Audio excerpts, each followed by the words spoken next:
Okay, so hello everyone. My name is Luke. Sorry about that mishap. I'm a recent graduate at the graduate student at the School for Environment and Sustainability at the University of Michigan. And today I want to talk about my project, which is the statistical modeling of harmful algal blooms in Western Lake Erie. And before I get started, I'd like to thank my mentors, Casey Godwin, Reagan Herrera, and Craig Stowe. They helped me with the completion of this project, and they supported me the whole way. I really couldn't be more grateful. And also, Mary Ogdell and Michelle Winsman, thank you so much for organizing the Summer Fellows program and facilitating this wonderful learning experience for me. Now, before I get started, I want to give you a little background about my project. The setting of the study is Western Basin of Lake Erie, which is shown here on the left. I grew up in the greater Toledo area. That's me. So this lake is very important to me. Lake Erie is one of the 5 Laurentian Great Lakes in the upper Midwest. It provides water for around 11 million people. I'm sure many of you know this. It's an enormous hub for shipping, conservation, recreation, and it's the shallowest lake with an average depth of just under 20 meters, which is very important for my project. It's surrounded by watersheds, heavily farmed land. And the Western Basin, again here, is even more shallow than the average depth of Lake Erie, and is heavily influenced by the Maumee River close to where I live and Lake St. Clair by Detroit. So these conditions make it ideal for the subject of my study, which is Microcystis, a genus of cyanobacteria, shown here on the right. And fertilizer from surrounding farmlands subsidizes nitrogen and phosphorus into a naturally limited system. I'm sure many of you know this. And shallow waters keep temperatures warm in the Western Basin. This increases photosynthetic productivity, leading to an explosion in microcystis populations in the summer months. Um, and so what do we know about microcystis in Lake Erie? Well, Microcystis aggregates in floating masses called algal blooms. For the most part, microcystis forms near the surface in the center here to capture solar radiation for photosynthesis. But we also know that microcystis has an interesting evolutionary behavior. Using gas vesicles, microcystis can alter its buoyancy depending on what they need, meaning they can alter the position of the water column. Maya touched on this a little bit, and it's very important to my project. And what's interesting is that some research shows that some microcystis aggregates at the surface of the lake in the morning here in the center, and on the right, it can sink in the afternoon when solar radiation, ultraviolet radiation gets very intense. Okay, so why does microcystis in Lake Erie matter, and why do we care about their buoyancy more specifically? Well, these algal blooms are labeled harmful for reasons like we touched on earlier. And at the surface, they can be smelly and make beaches dirty, make vacations unpleasant. Um, but they can also produce a toxin called microcystin that can kill pets, harm wildlife, and damage your liver if ingested. And at the surface here on the left, which is an intense case, microcystin can pose an issue for recreational users. And when at the bottom, shown here on the right, it can pose an issue for water intake station municipalities. And on the right, we have the 2014 Toledo water crisis, which I lived through, where elevated levels of microcystin, the toxin that microcystis can produce, were found in Toledo drinking water supply, rendering the water unsafe to drink. So it's imperative to understand the location and severity of these algal blooms in Western Lake Erie. And so this leads me to one of my research questions. My first research question was for my project is, how do biomass and toxin concentration differ between the surface of Western Lake Erie and the bottom of Western Lake Erie? And that's investigated through investigating chlorophyll and microcystin concentrations in the water. And then we wanted to investigate how do those differences, if any, correspond with candidate drivers of vertical distribution. And that can include wind speed, wave height, turbidity, month, photosynthetic active radiation, time of day, water temperature. To save time today, I'll mainly focus on wind speed and water temperature, also local time as drivers of vertical distribution. Um, and to get into the data next, here we have the Western Basin of Lake Erie, and there are several sample sites where toxin concentration and physical drivers such as wind speed were collected. At WE2, WE8, WE12, and WE13 more specifically, toxin concentration measurements were taken at the surface and the bottom. And at the surface, surface measurements were taken about a meter below the water surface, and bottom concentration measurements were taken at the bottom of the lake, which can range, it's really shallow here, it can range anywhere between 4 meters to 8 meters, depending on which site you're at. And so my first inclination to explore these differences was to plot the distribution of toxin concentration at both bottom samples and surface samples. And so on the y-axis, we have particulate microcystin in micrograms per liter. And we have these two violin plots and box and whisker plots overlaid. The bottom is shown on the left in pink, and surface is shown on the right in blue.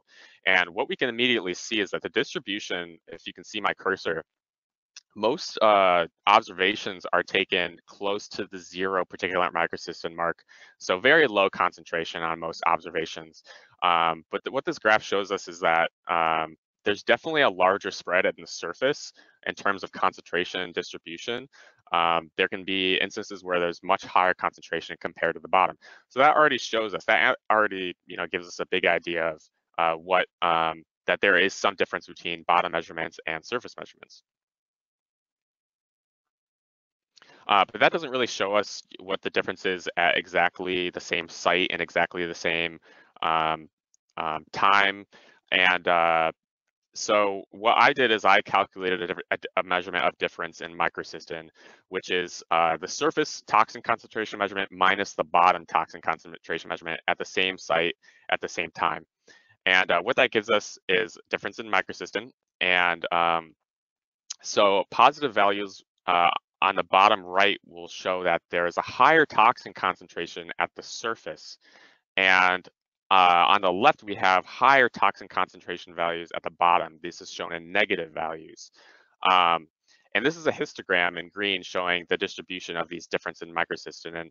And so if there are 5 micrograms at the surface and 5 micrograms at the bottom, you have a difference of 0. And we can see that most differences are close to 0. The average is about 0.22 micrograms per liter.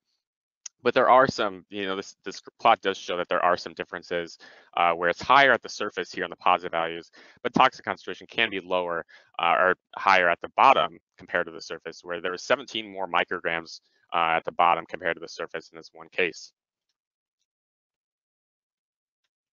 And next, I want to look at when these differences occur. So on the y-axis, I have difference in particulate microcystin, but this time I have 0 difference in particulate microcystin right across the middle, and I have positive values up here where it's more toxic in the surface, and negative values where it's more toxic at the bottom. And I have month on the x-axis, May, June, through October.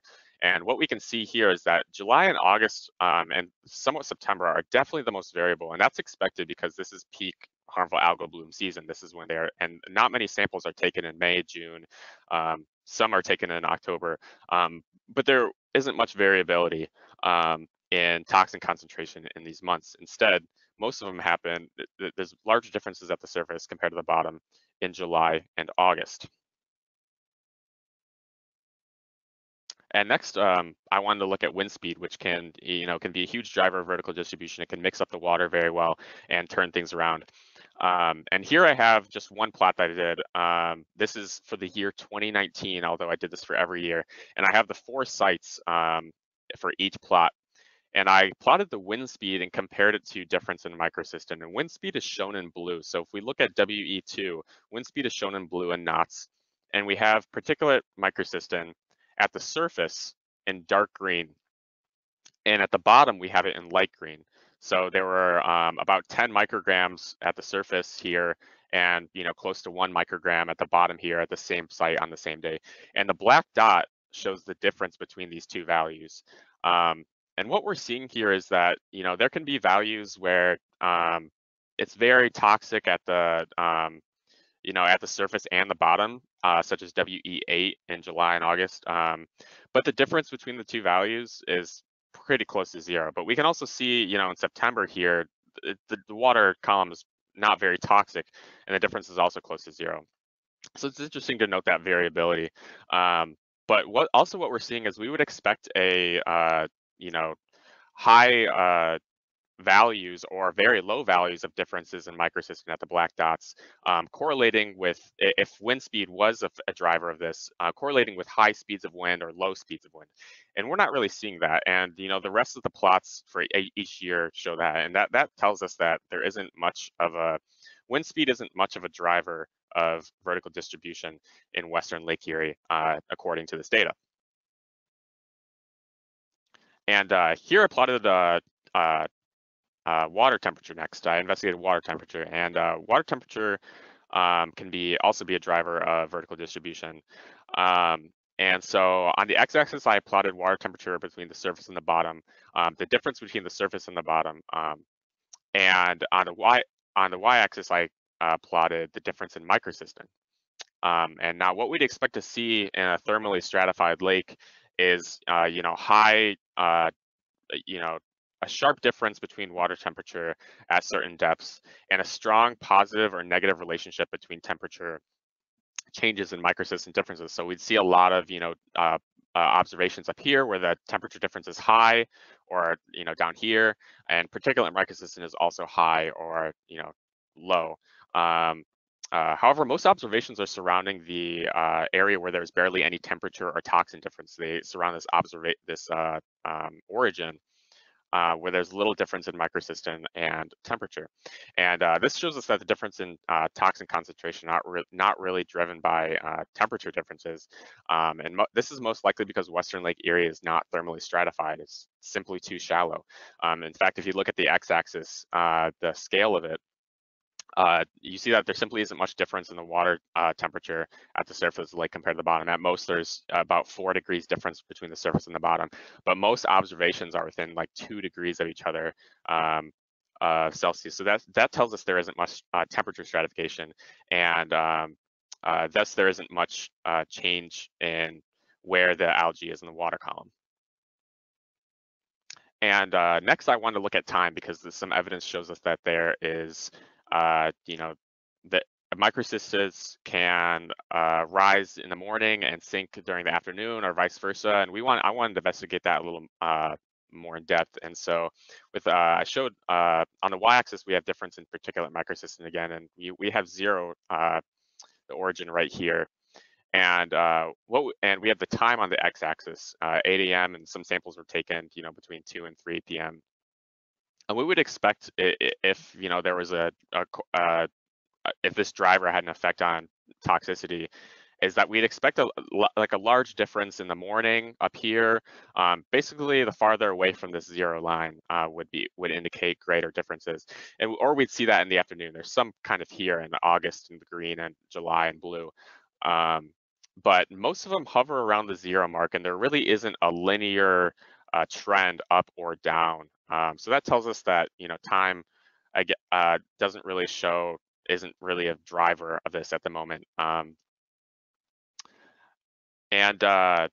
before this, I looked at each environmental variable like wind speed and time. But we all know that these are Great Lake Erie and lakes in general are very complex systems, and to get a little bit more in depth, I looked at the interactive effects between variables using classification tree analysis, which is shown on the right.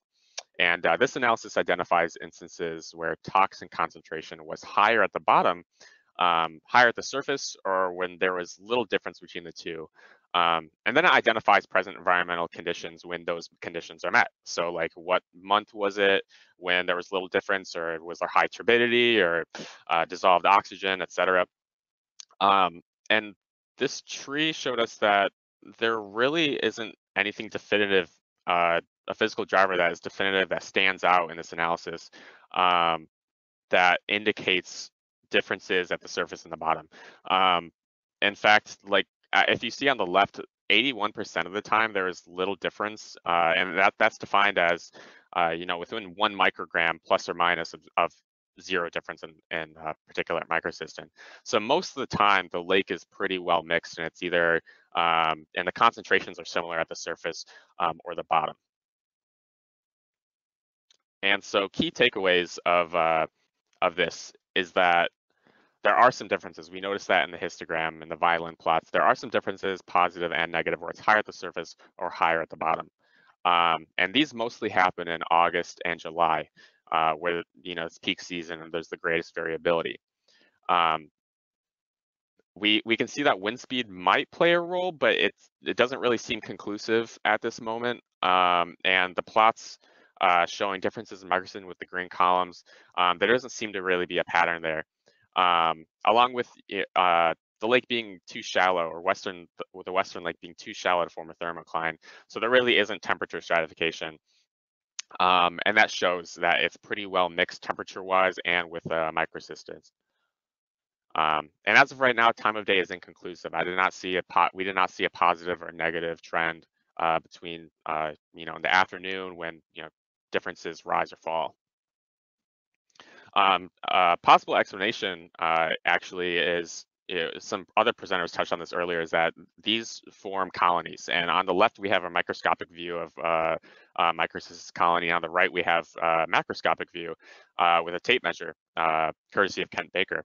And we have, and what these colony sizes do is the microcystis can change its position in the water column faster and change its buoyancy depending on how large it is.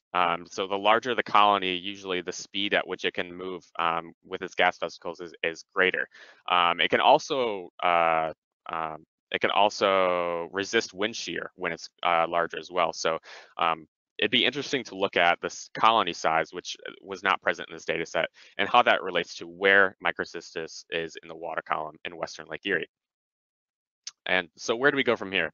Well, we could sample more measurements throughout the water column instead of just having the surface measurement and a bottom measurement.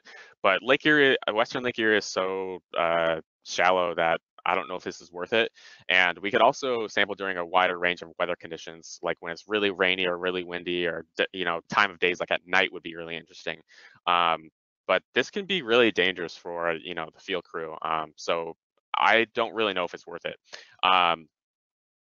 But we could also look into colony size as a predictor, which I think would be really interesting. And that brings up a question of genomics that Maya touched on. And we can also look at wind direction and currents, which I think has a larger impact on the turbulence and turbidity in Western Lake Erie. And with that, I wanted to open up for any questions. I created a lot of plots, so if anyone has any interesting questions, I'd be happy to answer. Thank you.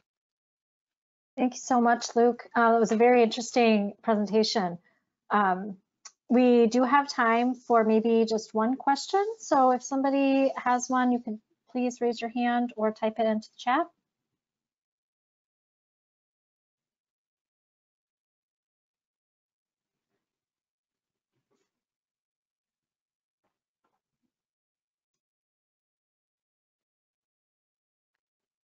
All right, not seeing anyone, I'll mention, Luke, that violin plots were new to me, so that was really interesting to see, especially with the overlay of the box and whisker. That was very, very cool analysis that you did. So thank you for your work and great presentation. Thank you.